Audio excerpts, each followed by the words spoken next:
Oi, gente, eu sou a Gabriela e o podcast de hoje é sobre dois fenômenos dos festivais musicais. Fenômenos que marcaram e marcam ainda hoje o cenário do espetáculo musical. Eu sou o Pedro e com minha parceira apresento a vocês o podcast de hoje, Fenômeno de Gerações. Hoje falaremos sobre moda, contexto histórico e algumas curiosidades dos festivais. Iniciando com moda, precisamos voltar à década de 60 e colocar em foco o que o Woodstock 69 traz para o mundo da moda. Até hoje, se vivencia momentos nostálgicos sobre os belos looks dos festivais, inspirados no movimento hippie e feminista que borbulhava naquela época. O uso de saias curtas, estampas geométricas, cores brilhantes, roupas que mostravam mais a pele, era a novidade da época. Sem esquecer a influência do pop art e op art. E falando de atualidade, esse ano o Rock in Rio foi invadido pela tendência fashionista das famosas e do público, que a cada 2 anos capricha no look para as horas e horas de festivais. Então, 2022 foi o ano à mostra, com muitas texturas, cores e o famoso couro que nunca fica de fora. O primeiro Rock in Rio aconteceu em 1985, ano de eleições indiretas no Brasil.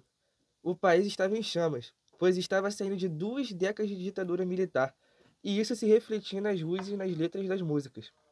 O festival fazia reflexão e estimulava o clima de esperança e expectativa da população, principalmente da juventude, graças ao processo de redemocratização vivido pelo país naquele momento. Discursos e esperança popular sobre a nova situação política do país foram marcantes em várias performances do Rock in Rio.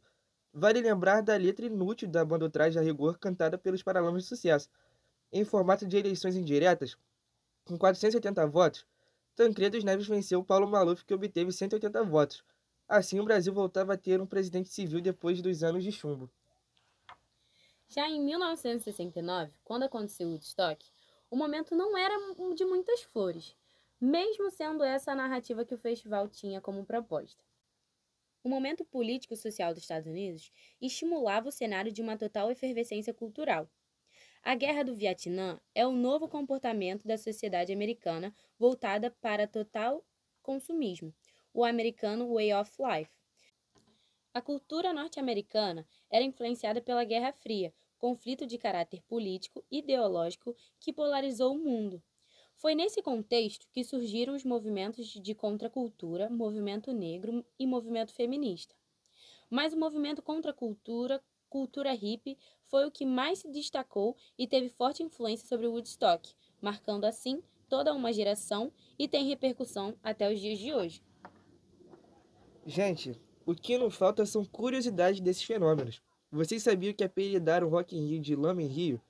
Pois é, pelo visto o terreno não foi preparado para a chuva que alagou o terreno, virando assim um grande lamaçal. Outra treta foi a cerveja oficial, a extinta Malte 90, que também foi apelidada pela galera por Malte Nojenta. O pessoal não perde tempo. Valendo lembrar que o investimento foi de 11 milhões de dólares. As edições aconteceram de 2 em 2 anos e também em Madrid e Lisboa. Michael Lang foi o jovem organizador do Woodstock de 69 e com apenas 24 anos ele fez história com esse evento fenomenal. Infelizmente, ele morreu esse ano com 77 anos. E mais uma curiosidade sobre o Woodstock é que ele não foi realizado em Woodstock. Pois é, minha gente, foi no município de Bethel, em Nova York. E digo mais, os organizadores esperavam 50 mil pessoas e foram 400 mil. O artista principal, Jimi Hendrix, cantou para pequena parte do público às 9 horas da manhã, devido a problemas contratuais. Encerramos por aqui o nosso podcast Fenômenos de Gerações. Espero que curtam.